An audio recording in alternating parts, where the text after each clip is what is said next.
कर्नाटक के पूर्व सीएम येदियुरप्पा पर पॉस्को, नाबालिग की मां ने सुनाई दास्तां। ये पूरी कहानी आपको बताते हैं कि आखिर इस कहानी की शुरुआत कहां से हुई। दरअसल एक तरफ जहां लोकसभा चुनाव की तैयारियां शुरू हो चुकी हैं, वहीं दूसरी तरफ कर्नाटक के पूर्व मुख्यमंत्री बीएस येदियुरप्पा फिलहाल मुश्किलों में घिरते हुए नजर आ रहे हैं और उनकी मुश्किलें कम होने का नाम नहीं ले रही। उन पर एक नाबालिग को कथित तौर पर परेशान करने का आरोप लगा है। हालांकि इस पूरे मामले में यौन अपराधों से बच्चों के संरक्षण यानी कि पॉस्को के अंतर्गत शिकायत भी दर्ज की जा चुकी है। अब आपको ये बताते हैं कि आखिर इस कहानी की शुरुआत कहां से हुई थी। दरअसल बताया जा रहा है कि 81 साल के येदियुरप्पा के खिलाफ ये मामला एक महिला की शिकायत पर दर्ज किया गया है। ये महिला कौन है और आखिर ये मामला जो है ये कब शुरू हुआ, कौन सी वो महिला थी जिसने येदियुरप्पा पर जो है इस पूरे मामले को लेकर शिकायत की है। महिला ने अपनी शिकायत में क्या कुछ लिखा है, सबसे पहले आपको ये बताते हैं कि आखिर शिकायत में जो है क्या कुछ बातें लिखी गई है। महिला ने अपनी शिकायत में दर्ज कराया है कि वो अपनी बेटी के खिलाफ रेप के मामले में न्याय की मांग को लेकर 2 फरवरी को येदियुरप्पा के घर पर पहुंची थी। इतना ही नहीं, महिला का यह भी दावा है कि वो मांग कर रही है कि उसकी बेटी के मामले की जांच के लिए विशेष जांच दल यानी कि एसआईटी का गठन किया जाए। ये हमने आपको ये बताया कि आखिर शिकायत में जो है क्या कुछ लिखा गया है।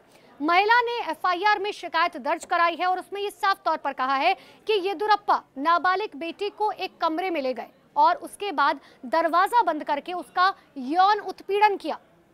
महिला का यह भी दावा है कि जब उसने येदियुरप्पा से इस पूरे मामले पर बातचीत की तो उन्होंने साफ तौर पर कहा कि वो जांच कर रहे थे कि रेप हुआ है या नहीं। अब ये समझिए कि पूर्व मुख्यमंत्री की तरफ से ऐसा कहा गया। महिला ने आगे ये भी कहा कि इसके बाद येदियुरप्पा ने उनसे माफी मांगी और इस बारे में किसी से भी बात करने से साफ तौर पर इंकार कर दिया। हालांकि महिला ने कुछ दिनों तक इस पूरे मामले में शिकायत दर्ज नहीं कराई, लेकिन अब महिला खुलकर जो है पूर्व मुख्यमंत्री के बारे में शिकायत दर्ज करा चुकी है। महिला की शिकायत पर बेंगलुरु के सदाशिव नगर पुलिस ने पॉक्सो एक्ट की धारा 8 यानी कि यौन उत्पीड़न और भारतीय दंड संहिता आईपीसी की धारा 354A के तहत पूरा मामला जो है दर्ज कर लिया। आगे की कार्रवाई जो है पुलिस की तरफ से की जा रही है, पूरे मामले में जांच पड़ताल की जा रही है। हालांकि इस मामले के सामने आने के बाद कर्नाटक की राजनीति में एक तरफ से भूचाल आ गया है। देखिए, कांग्रेस की बात करें तो कांग्रेस इस मामले में येदियुरप्पा को अब लगातार घेर रखी है।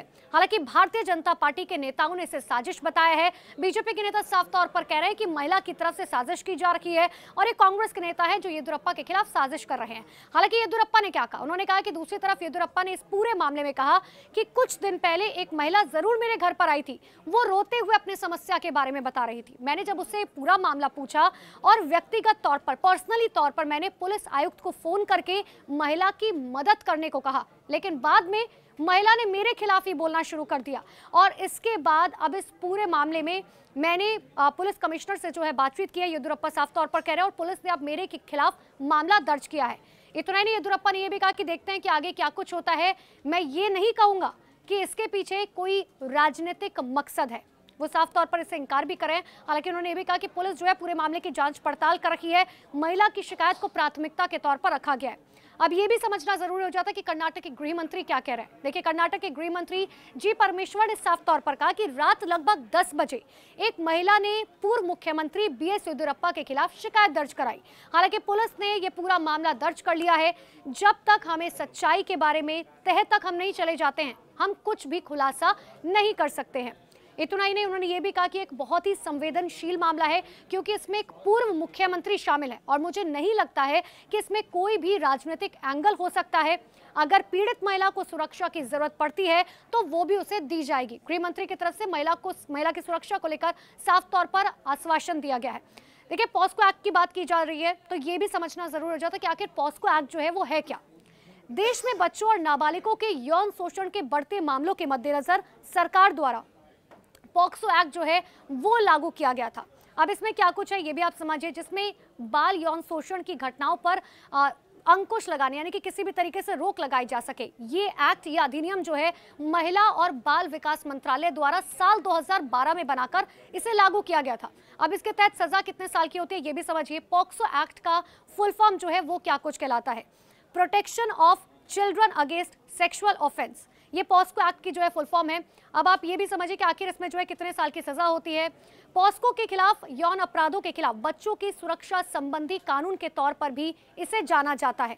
साथ ही इसमें जमानत मिलना बहुत ही ज्यादा मुश्किल होता है। पॉस्को एक्ट में बच्चों के साथ यौन अपराधों में उनका यौन शोषण और साथ ही उत्पीड़न और पोर्नोग्राफी को भी शामिल किया गया है।